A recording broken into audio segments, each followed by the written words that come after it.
Well, a delightful good afternoon to everyone. I know this morning I was doing some email communication with some pastors, and I learned that it was 17 degrees in Minneapolis and 37 in Chicago. And I thought, and here I am in 81 degrees. So this is a good time for all of you who have relatives, close friends living in other areas of the country to give them a call.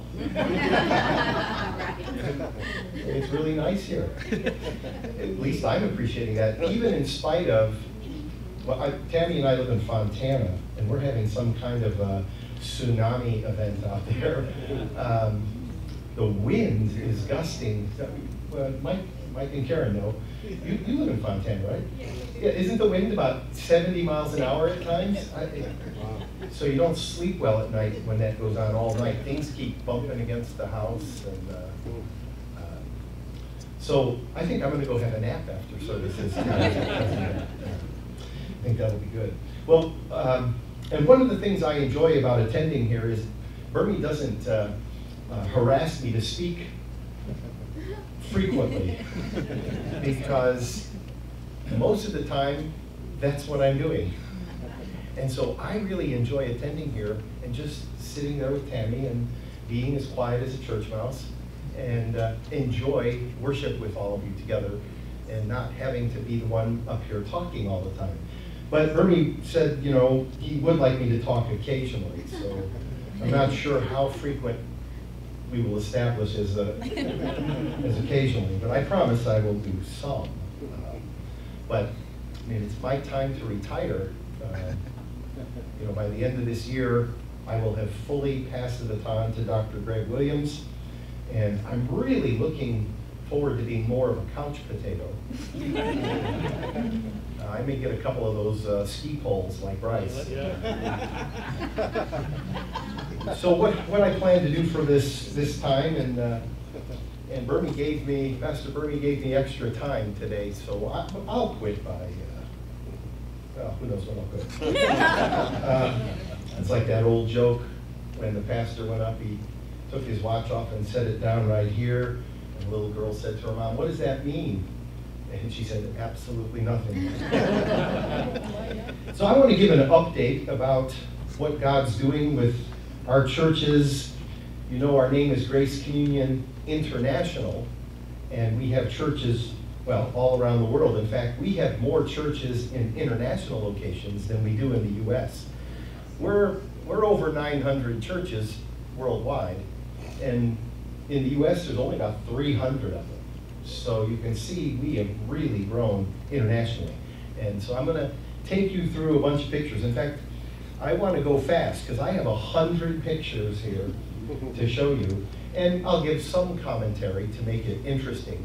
But I don't want it to be like a family vacation. Have you ever had relatives who go on a family vacation and take 1,000 pictures and then they expect you to look at all of them? And you know, the pictures that seem interesting to them are, well, yawners. Totally boring to everybody else. So I hope that I don't do that. But I thought the first thing I would show you, do I aim it back there? Where do I aim this? Up here? Did you turn it on? Yeah? Oh, wait. Yes, it's on. Okay. It says green. You'll have to do it? Thank you. What I thought I'd do first is show you what our new building looks like. As you know, our world headquarters is moving from Glendora to Charlotte, North Carolina. I'm delighted to tell you that this is going extremely well. We're moving in 2 stages. Next week is the trucks are coming, and it's the first blast of things being moved, and then the first week in April will be the second stage and move the final blast of things. Lots of books and bookshelves and not that much furniture, except all the display cases, those will all move. Because I can't even express to you how much God has blessed this plan and this implementation of the relocation. The building that we have, I don't know how many of you have ever seen it, it's just around the corner down here. We bought that building for $5 million, 11 some years ago. And we sold it, it cleared escrow, the money was wired to our bank account for $9.7 million. So we did well. Amen, I applaud that, thank you God. And the building that we purchased in Charlotte, North Carolina was about $4.5 million. And it's a former CIA training school. So I thought it was really, well, kind of neat, you know, we did a spook school, as they say, you know, where the spies are trained, and the building comes almost fully furnished, so that's a nice thing. We don't have to move a lot of desks and chairs. So God really blessed us with the acquisition and the sale of our current property. And as you can see, here's, can we back it up one? You can see the, oh, you've gone through them already. Let me comment. Yeah, here's a picture of Dr. Williams in the entryway. He's very, very pleased. He's waving hi to all of you. And did we already see the first shot? Yeah. Yeah, you've seen that. Okay. Beautiful looking building. They had to fix this window. I want to explain this to you. This window had some cracks in it, and so in replacing it, it's a different design. In fact, instead of these two vertical pillars with three crosses like this, it's one vertical pillar down the middle and one across the middle. So we have a cross on the window as you walk in, and it looks very nice. And so if you go ahead and advance through, that shows that there are flat screens on the walls, nice furniture, nice tile flooring. This is the training room on the second floor. This is a lunchroom. It shows how spacious the hallways are. And the next slide, yeah, I rehearse our motto. This has been a motto of our church for over a decade, that we have all kinds of churches and all kinds of places for all kinds of people. And on the next slide, I show you where those people are by region. Yeah, there we go. Does this thing have a, this thing doesn't work at all. Yeah. Oh well. As you can see, membership by region, it's pretty well self-explanatory. 5,447 in Australia, in parts of Asia. The biggest grouping is in Africa, where we have 14,000 members. And of course, the United States, we have 10,620 members. And in the Philippines, we have 5,302 registered members, but attendance is around 8,000. So Philippines and Africa, certain nations in Africa, have been explosive for growth for us. The Philippines are just an absolute delight to me. I've been there 10 times, and in fact, I'm going there in 2 weeks. That'll probably be the last time I ever get to go there, but we'll have a conference with all the pastors, and I'll speak to the combined Manila churches, and I will carry all your greetings, all your mabuhais to them. For those of you who don't know, there's this drink in the Philippines. It's comes in a little carton. You know how they sell little juices in little cartons here in America, different kinds of juices. Well, they have one there called Buko, and the name of the product is Buko Joe. It's this processed coconut milk kind of drink. And the first time I went to the Philippines, I got to drink fresh, natural coconut milk. You know, they just cut the top off, put a straw in, and I drank about 8 of those in one sitting. I thought nothing could be better than this. And they nicknamed me Buko Joe after that coconut drink. So let you in on the Filipino secret, they call me Buko Joe. Although those that I know much better than just casual call me Kuya Buko Joe. So I guess I'm an old coconut.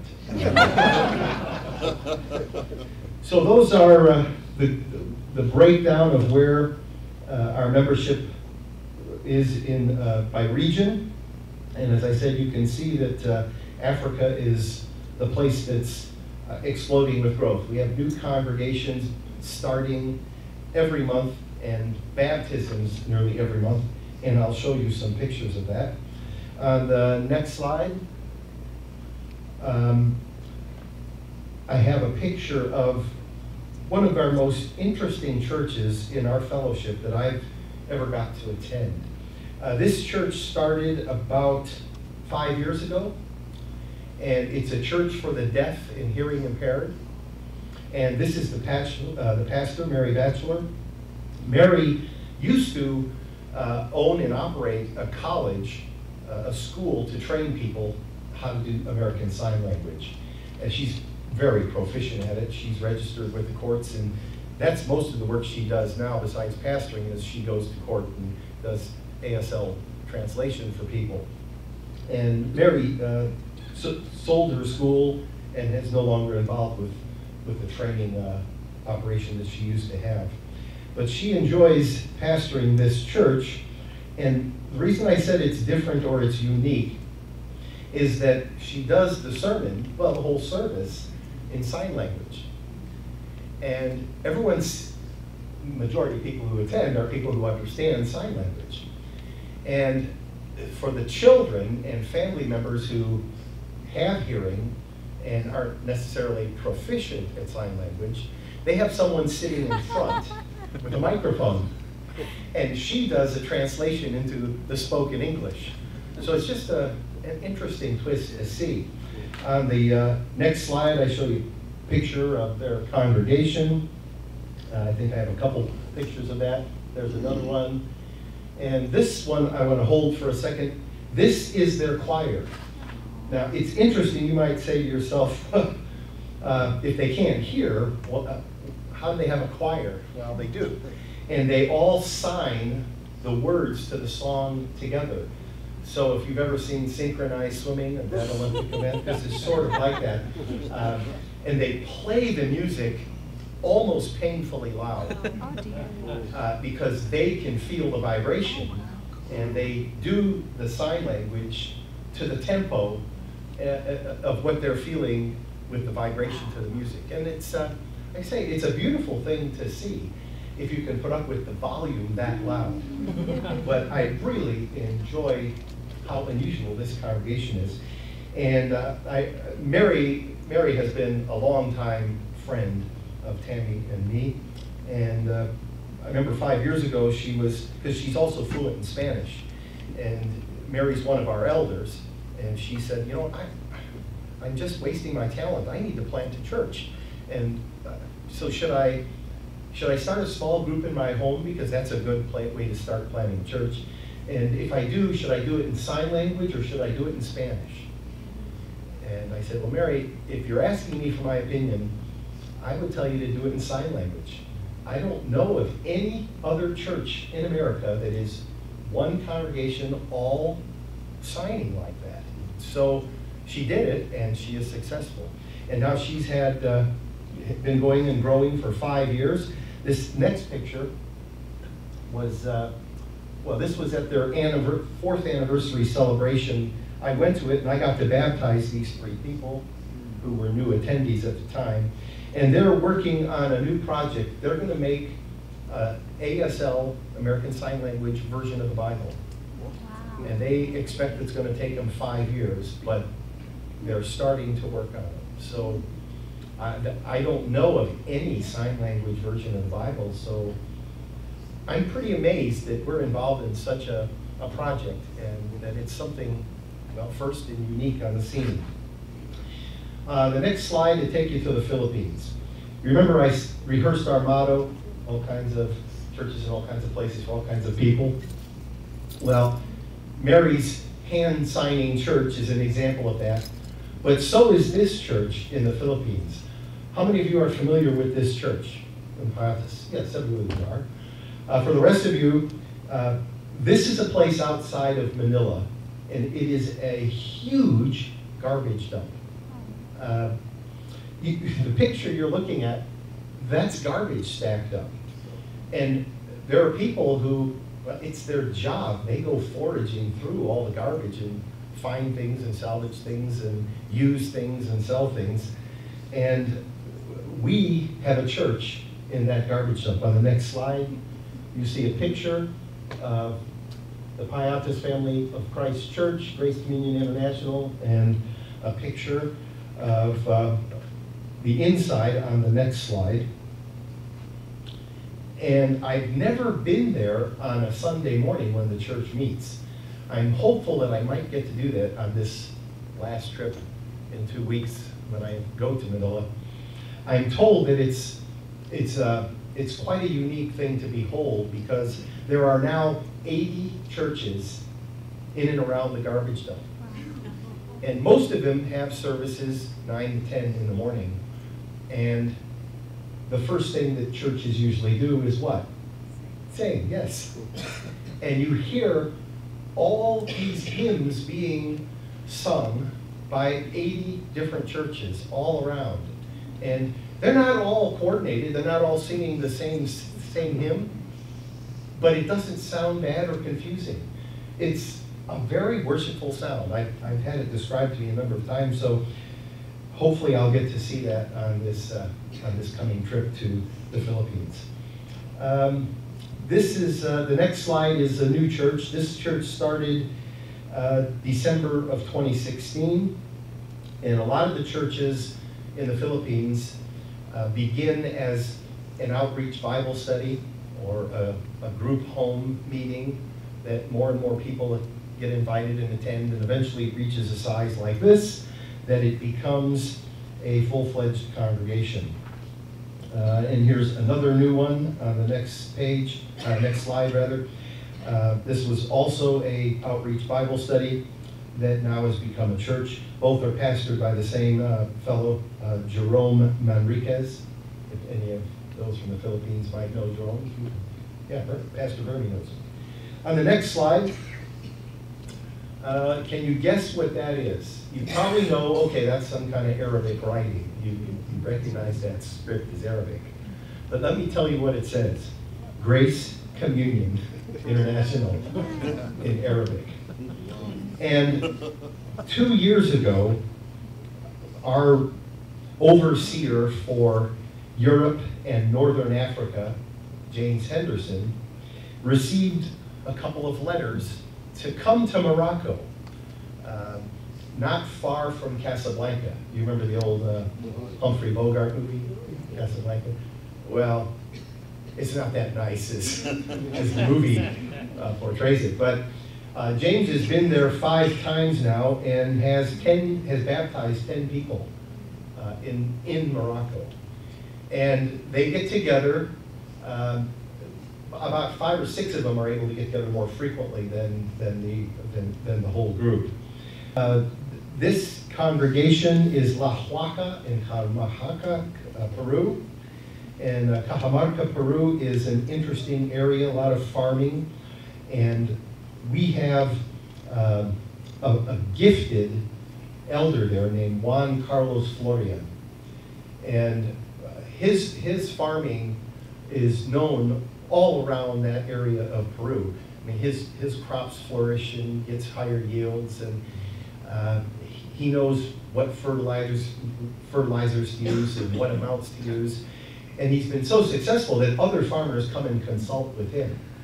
So when he puts on an event, a lot of people will come to it. And his church has grown to 60 adults and 25 children. As you can see some of the pictures there. So we have something red hot going on in Peru, and I'm delighted to report that to you. On the next slide, I have a picture of several pictures of our group in Barranquilla, Colombia. Barranquilla is pastored by, I see her face and her name won't come to me. Sonia Orozco, thank you. Orozco, doesn't it mean silver in Spanish?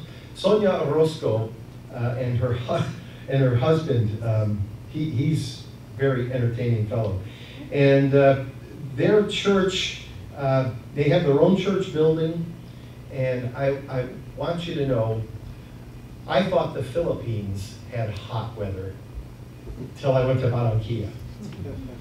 And in Barranquilla, boy, I'm having trouble with my Spanish word. Barranquilla, the temperature was in the 90s, and they put a fan on because the hall doesn't have air conditioning. And they turned this huge electric fan on, and I thought, oh good, this is going to be some relief. Not so. Nay, nay.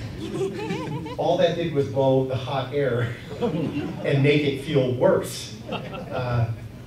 So, as much as I enjoyed seeing Sonia and meeting everybody there, I think I lost a couple of pounds just attending church. I'll take you to Mount Wilhelm in Papua New Guinea. This is north of Australia. And we have an elder in Australia named Mark Latham who oversees this. He makes about 3 or 4 trips a year to Papua New Guinea. We have, this last year was kind of a breakthrough for them. We have a summer camp for them every year. And usually the attendance is around 20 kids at the summer camp. For some reason this year we had 66 kids. So we tripled in size this year. And his attendance has grown in his church. He's now up to 140. So we're experiencing growth in some of these far-flung places. I've never been to Papua New Guinea. I think that's the last place that they found headhunters. And it doesn't look like I'm ever going to get to go there. So I guess I'll live with that. The next place, before we leave that area, let me show you the next slide of a local school. One of our elders in the Papua New Guinea church is a fellow named Richard Kindy, and he's the principal of a Catholic school. There's the Roman Catholics are there, and several Protestant churches are there, and the Roman Catholic Church has a big school. Well, they're fairly ecumenical, and our elder has become the principal of the school. And what fascinates me is the material he uses to teach at the school. And so far the Catholics have not objected to this, but he uses our material. He plays My Speaking of Life clips, and he gets our booklets translated, and so I don't know, we'll see what happens when those children grow up. Just an interesting concept taking place there. The next slide I take you to Myanmar. Myanmar, as you might remember, is the place formerly known as Burma. It's borders Thailand on the east and Bangladesh. And I saw Roger here earlier. There he is, yeah, Roger and Anthea, because they have some involvement with the Bangladesh group. But they've had really no contact with them as of yet. But we've had a wonderful development occur in this last year. A pastor of the church, his name is Tulang Kong. On the next slide, you see pictures of the drought that they were experiencing. You can see how bad it was by how the ground is cracking. And then after the drought, they had floods. And on the next slide, you can see, it's like they can't win. One extreme to the other. And from our emergency fund, we've sent money over, and Rod Matthews took some of the money we sent over, as well as some of the money from Australia, churches that they sent over, and went about helping people have real drinking water and their immediate needs. Now, the pastor, this Chen Tleng, he's very interested in Trinitarian theology, and he's built a relationship with Rod Matthews, who's been over to visit him a few times. And this fellow has started another church, so he has 2 congregations he's pastoring, and there you can see a picture of them. They meet out in the open. But the next slide is a picture of Pastor Chen Tleng. There he is, handsome-looking fellow. And Rod Matthews, on his last trip there last year, in 2017, ordained him. And not only ordained him, was able to perform the wedding for he and his fiancée. And so now he has officially become a GCI pastor and is pastoring 2 churches for us in this far-flung place that I'll probably never get to in Asia, in Myanmar. The next slide, you see a picture of this is one of the groups he pastors, the Chin people.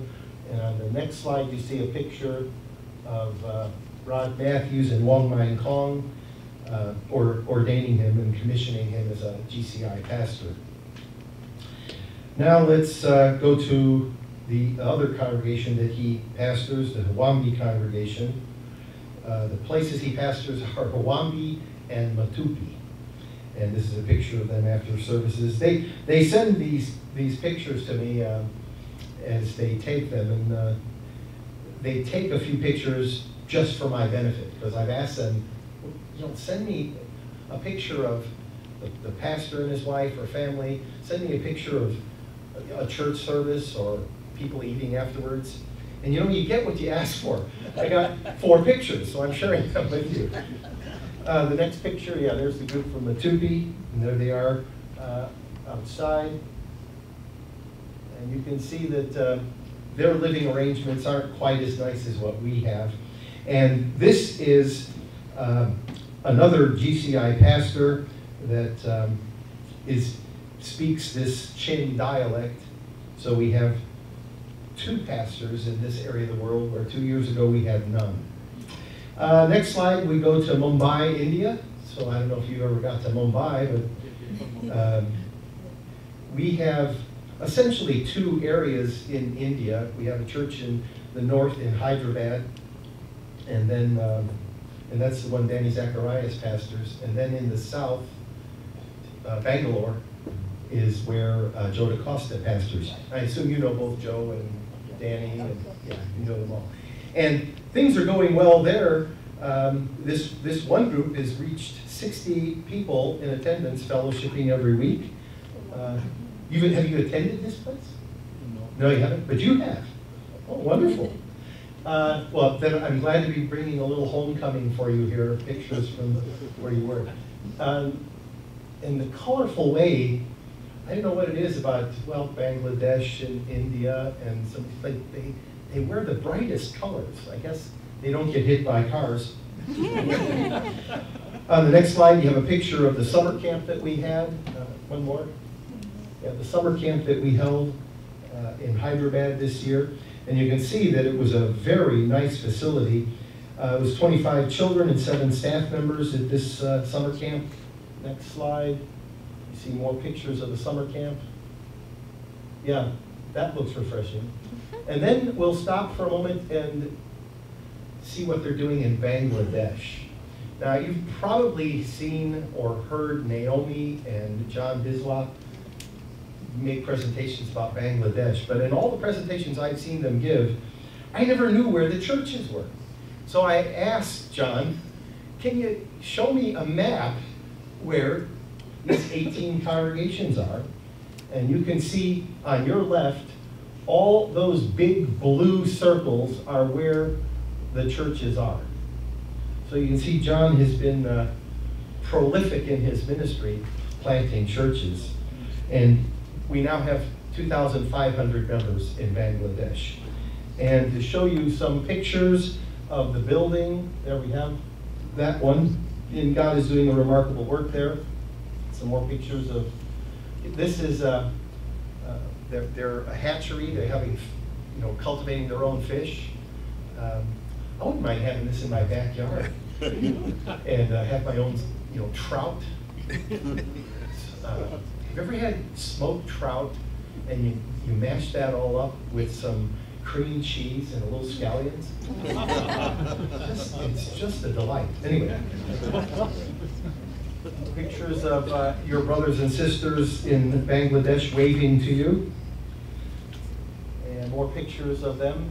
And this picture I just inserted the other day because this is these 3 in the middle. Well, all 6 of them, and the 3 behind them, are all new baptisms that just took place on John's last visit. And And you can see here's John on this side, and the fellow from England, Jeff Soul. Yeah, Jeff's lost weight since last time I saw him in that picture. Must be going to Bangladesh, and he's not eating the same food. Yes. Okay, let me take you to Africa and to Lomé, Togo. Togo's a place where we really didn't have much going on, and then some refugees moved. And one of the things about our church members in Africa, they seem to have church planting in their blood. And when they move out of where they've been and into a new place, the first thing they do is find other people and start a Bible study or a church. And that's not just in Africa, that's what they do all over. Because we've had some get relocated to Canada, some get relocated to Australia, and some get relocated to Holland. And in all those places, they all planted a church. And you'll see pictures of those. In this picture I'm showing you because she was just ordained as an elder. And so now we have 2 elders in Togo. And the next picture I'm showing you, this was a gathering of all the members from, some from this one location in Ghana, and the 2 groups in Togo. We now have 11 churches in Ghana. So they got together for their own little conference, and they baptized some new people there. And truth is always stranger than fiction. I got those pictures, I got that report, and I was delighted to hear about that we've doubled in size in that area of the world. And I was visiting one of our churches, now escapes my mind where I was, somewhere in the Midwest. And I gave this update, a shorter form of it, showing some pictures. And this fellow was in the congregation. He came up to me and introduced himself. He's Leon, and it's his dad who is the pastor of our church in Togo. I thought, what a small world. I show a picture of this guy, and I'm talking about his dad doubling the size of the church in Togo, and his son is in our congregation visiting. So I had a good time visiting with him.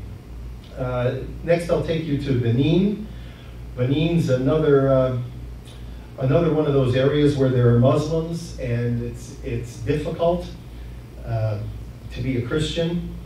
And we now have 100 members in Benin, meeting in 2 groups, which absolutely amazes me that in a Muslim-dominated area that we have even a member, let alone 100 of them.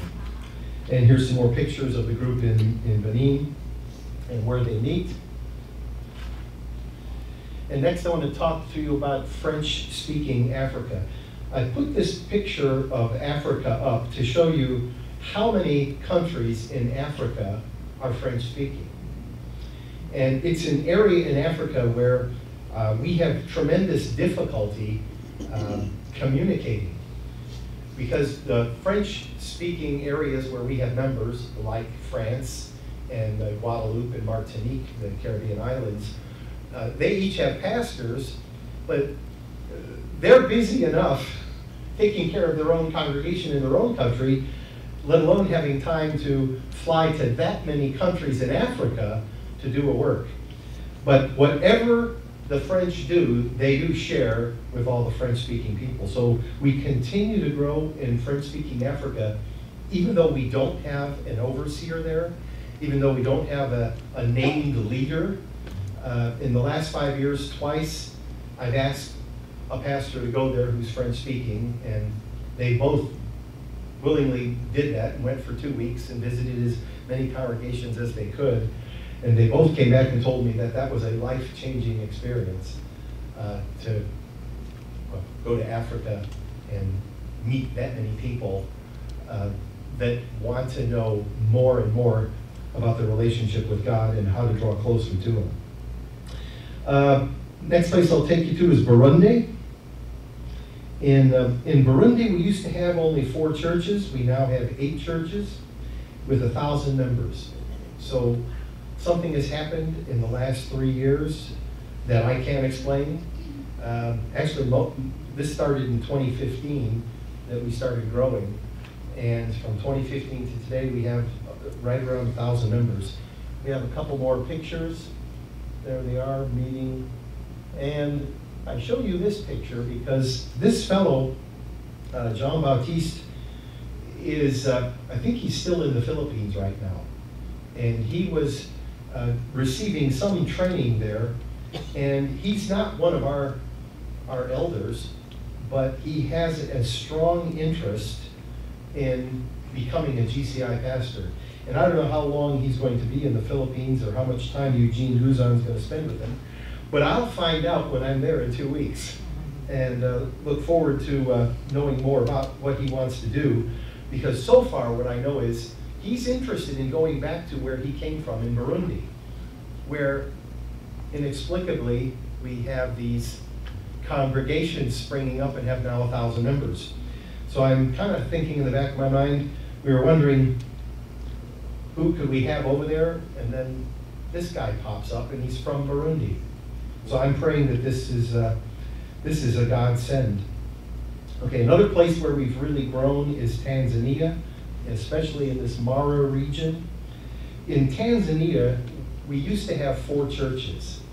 We now have 20 churches. So from 2009 to present, we've gone from 4 to 20 churches. That helps you understand what I was saying when I said we've experienced some explosive growth. And they have an attendance of 800 each week. So this is the next slide is the newest congregation we have in Tanzania. And next I'll take you to Southwest Kenya. This is an interesting group that joined us last year. Their relationship with us started in 2010. This was a Sabbatarian group. You can tell by their name, Apostolic Church of God, Seventh Day. pretty well describes what they were about. Anyway, Kalanguli Kaoma, and I don't remember the circumstances of why or how he got invited to do a conference with them, but he did. And of course the questions about, well, how could you dare meet on Sunday? And the like. And of course Kalanguli is good at answering all those questions.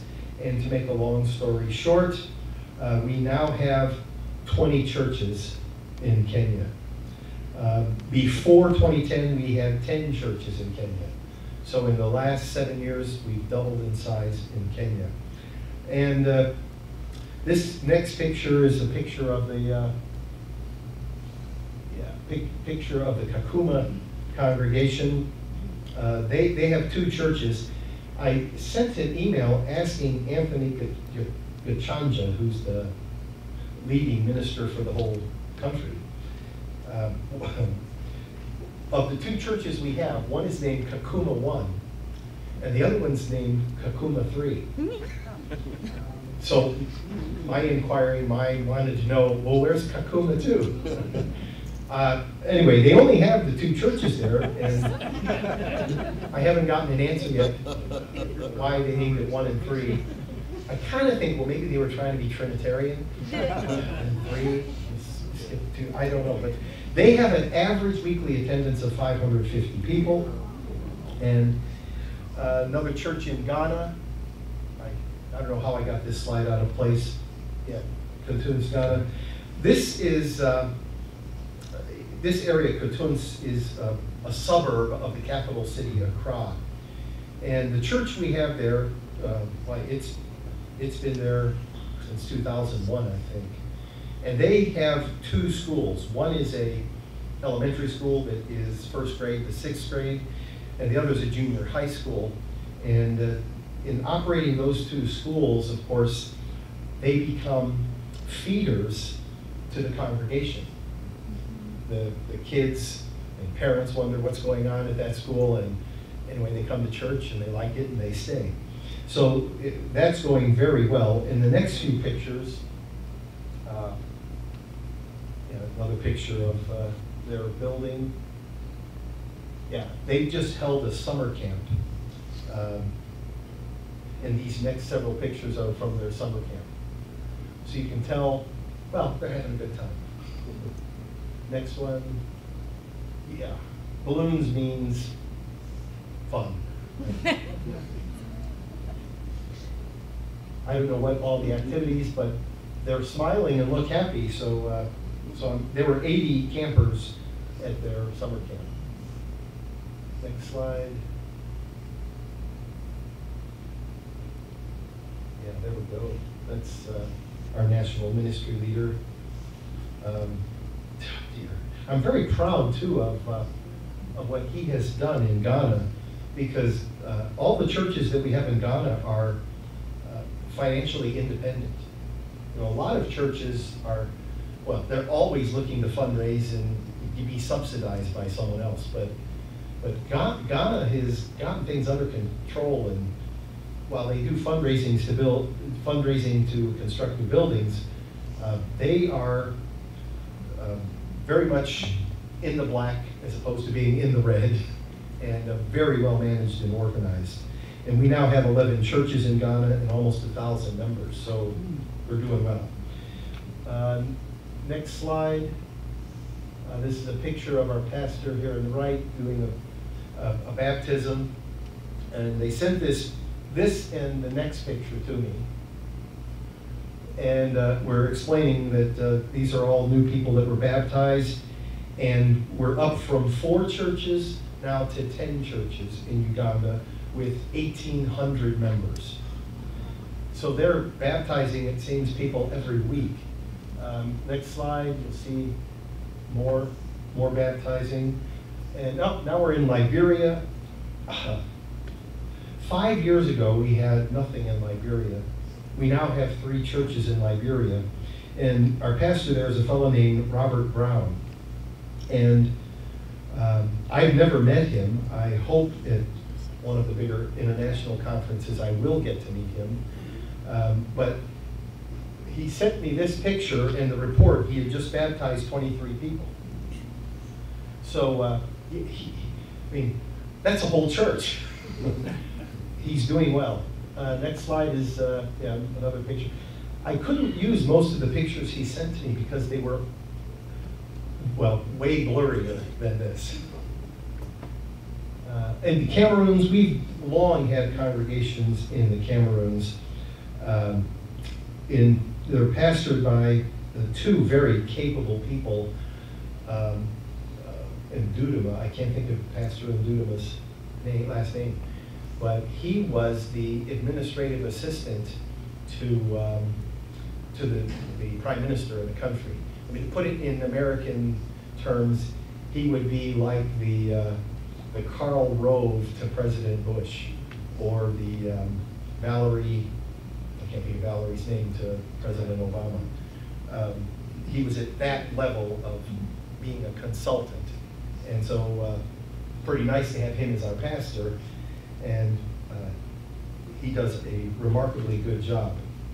Let me take you to another development in Africa. This is a newly ordained elder. Those are his 2 daughters with him. We have two small churches in Madagascar, and the overseer there he's a dentist named Ricobert, Dr. Ricobert. He has a Rafringasam, I think is his last name. And this fellow, Daniel Rakantomberi, they speak French in Madagascar. You know what, Madagascar is famous for that, the best vanilla in the world. I'm sure you've heard that. If you ever, have you ever eaten a Cinnabon? Anyone remember Cinnabons? Intoxicating smell. They used to advertise that they buy their cinnamon from Madagascar. I met one of our members in Africa who was over for a conference in South Africa, and she was from Madagascar, and she brought me 10 of those real skinny vanilla beans. And I can testify that vanilla is the best. It's just intense. Now you're probably wondering, how do I know that? What did I do? Well, I bought a bottle of vodka, and I split the beans, and I put them in the bottle of vodka, and after 3 months, I had vanilla vodka. It's gone now, I'm sorry. I would like to share that with you, but vanilla really worked well. I hope you get some more vanilla from her. Next slide. This is our church in Paris, France. We have 120 in attendance. And I got this picture, and this is kind of funny to me, because they have a new church building. And I said, well, send me a picture with all the members. And of course, I guess I didn't communicate well enough. I wanted to see a picture of their new building. Well, they sent me a picture of all the members in the new building, but not the new building, but that's okay. I'd rather see the people anyway. And it's kind of a funny story that I'll take the time to share, because my time is almost up. I'm supposed to finish in 10 minutes. But in the building that they purchased, it has a neighboring wall with another business. And, well, actually 3 businesses in a row. But the one neighbor is, well, he's not very friendly. I don't want to say he's hostile, but he hasn't been very friendly to our church moving in and meeting and doing some renovation. And he thought he was being clever.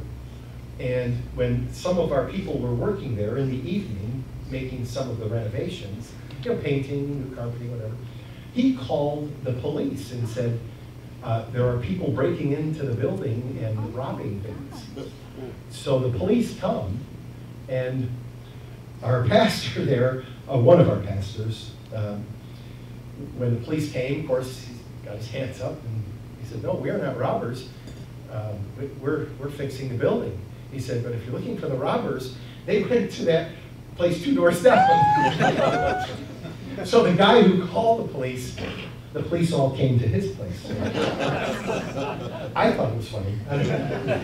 That's just his Belgian sense of humor, because Gerard Claude pastors our church in Belgium, as well as one on the French side of the border. The next pictures are of our leaders in our Dutch churches. We have 7 small Dutch congregations, and this, show them here. This is Hans de Moy. Yeah, that's my ugly mug. That's James Henderson, who I was referring to earlier. This is Mukote. When he came from Africa and got relocated to Holland, he planted a church there. He's now working on a 2nd church plant there. And this is Hans Dannenberg and his son Stefan. And on the next slide, I would have maybe a clearer picture. These are all the Dutch pastors. Tammy and I are going there, when is it, Tammy? May? I think we're going to go there in May and celebrate with them the 50th anniversary of our churches there. And while we're there, we're going to ordain his wife, Denise, an elder. She's very helpful in one of the congregations and does a lot of preaching. And and I said 7. We're now up to 8 groups in Holland. So we're growing there. Here's another picture of, I mentioned that Mukote planted the 1 church. These are some of those that are helping him plant the 2nd church. And next picture is the other pastor, Kasindi, and they're in the city of Zaandam. So we have these 2 African churches in Holland. Now I'm going to close with our website, because our website does a ministry all of its own. Everyone's been to our website, right? Yeah. And one of the things that keeps drawing people to our website, according to the Google statistics, is that Speaking of Life video clip that I do once a week. I try to keep it under 3 minutes, and when experts say that if you want to keep traffic coming to your website, you got to have something new on it every week. Ergo, I started doing the Speaking of Life. Didn't realize how much work I was getting myself into. I have received nothing but positive praise and remarks about the Speaking of Life clips. In fact, I've been asked, why don't I do it every day? I couldn't do anything else if I did that every day. But that keeps drawing people to our website. In fact, let's see if this app will work in here. I have an app on my phone that it's the Google Analytics app. And it tells me right now there are 51 people on our website. And it's real time, so if I check back in 5 minutes, it might be more. So we keep drawing people to our website, and it's gotten to be time where, well, we need a little bit of a facelift, and we've been working on that, and sometime in the next 3 months, we'll flip the switch and we'll have a new look to our website. So the work is almost done on that, and it's going well. But the Speaking of Life clips that I do in English for our website are then taken and done in German for our German-speaking churches. You want to give them a little clip of me speaking German, Stephen?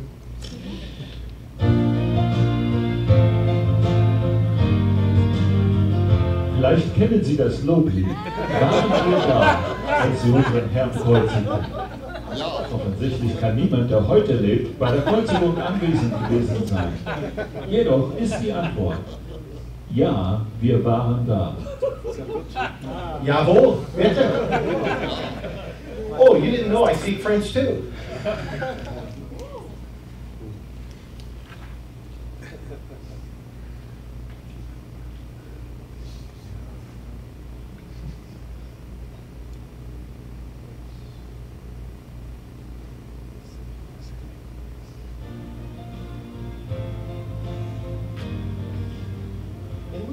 Dans Luc chapitre 18 au verset 9 à 14, nous lisons une parabole de Jésus sur un collecteur d'impôts juif et un pharisien. Les collecteurs d'impôts étaient considérés sur le plus bas niveau de l'échelle de la moralité. Ils travaillaient pour les forces d'occupation romaines et littéralement, ils pillaient leurs propres concitoyens en leur extorquant une part d'impôt supplémentaire pour leur propre intérêt. The ones I took were older ones. You can tell I'm 5 years older than when I made that. But if you can't tell, I'm real happy that you can't tell. Last but not least, Spanish.